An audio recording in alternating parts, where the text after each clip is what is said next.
نحمده ونصلي على رسوله الكريم اما بعد فاعوذ بالله من الشيطان الرجيم بسم الله الرحمن الرحيم فاذكروني اذكركم واشكروا لي ولا تكفرون صدق الله العظيم قال الله تبارك وتعالى في شان حبيبه ان الله وملائكته يصلون على النبي يا ايها الذين امنوا صلوا عليه وسلموا تسليما اللهم صل على محمد وعلى ال محمد وبارك وسلم الصلاة والسلام عليك يا رسول الله وعلى آلك وصحبه يا حبيب اللہ۔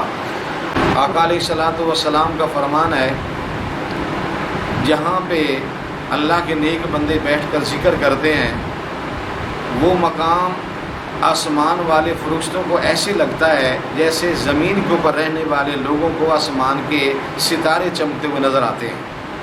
جہاں پر دنیا کے اندر زمین کے کسی بھی خطے کے اوپر بیٹھ کر اللہ کے نیک بندے جب ذکر کی محفل کرتے ہیں، اپنے رب کو یاد کرتے ہیں، اللہ اللہ کرتے ہیں، آسمان کے فرشتوں کو وہ مقام آسمان کے ستاروں کی طرح جیسے زمین والوں کو چمکتے ہوئے وہ نظر آتے ہیں، آسمان کے جو فرشتے ہیں ان کو وہ اللہ کے نیک بندے ستاروں کی مانند چمکتے ہوئے نظر آتے ہیں۔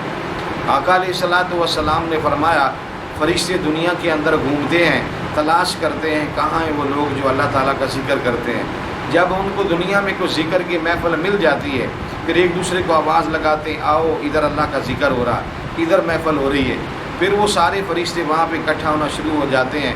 آقا علیہ الصلاۃ والسلام نے فرمایا، زمین سے لے کر آسمان تک فرشتوں کا ہجوم ہو جاتا ہے، اتنی تعداد فرشتوں کی جو ہے وہ اکٹھی ہو جاتی ہے۔ جب اللہ کے نیک بندے وہ ذکر کر کے فارغ ہوتے ہیں، فرشتے اللہ تعالیٰ کی بارگاہ میں حاضر ہوتے ہیں، اللہ تعالیٰ فرماتا ہے کہاں سے آئے ہو؟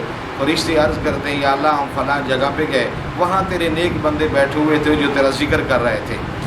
آقا علیہ الصلاۃ والسلام کے فرمان کے مطابق اللہ تعالیٰ نے ان سے فرماتا ہے، تم نے دیکھا ہے اسے؟ انہوں نے مجھے دیکھا ہے۔ فرشتے عرض کرتے ہیں، یا اللہ انہوں نے دیکھا تو نہیں ہے۔ اللہ تعالیٰ فرماتا ہے مجھے دیکھا نہیں ہے، پھر اتنا ذکر کر رہے ہیں۔ فرشتے عرض کرتے ہیں، یا اللہ دیکھ لیں گے تو اس سے بھی زیادہ محبت کے ساتھ جو ہے وہ ذکر فرمائیں گے۔ تو رب ذوالجلال ان فرشتوں سے فرماتا ہے، جب وہ ذکر کی محفل اٹھ کر ختم ہوتی ہے جاتے ہیں، اللہ فرماتا ہے فرشتوں تم گواہ ہو جاؤ کہ ذکر کی محفل میں بیٹھنے والوں کے میں نے گناہوں کو معاف فرما دیا۔ یہ تو وہ لوگ ہیں جو ذکر کی محفل میں آئے اور بیٹھے اور ارادتاً آئے، ارادے کے ساتھ آ کر بیٹھے اور ذکر کیا۔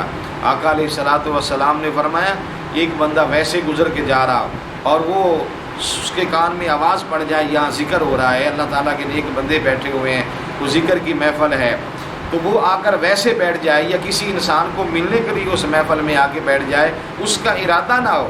آقا علیہ الصلاۃ والسلام نے فرمایا، اللہ اس اپنے بندے کو بھی اپنی رحمت سے محروم نہیں کرتا ہے۔ جو رحمت کی بارش اللہ ان ذکر کرنے والوں کے اوپر برساتا ہے، اللہ تعالیٰ اس کے چینٹے اس آدمی کو بھی عطا فرماتا ہے جو غیر ارادے کے طور پر بھی اس محفل میں آ کے بیٹھا۔ جب اللہ اس کو محروم نہیں کرتا ہے تو ذکر کرنے والوں کو اللہ تعالیٰ اپنی نعمتوں سے کتنا مالا مال فرمائے گا۔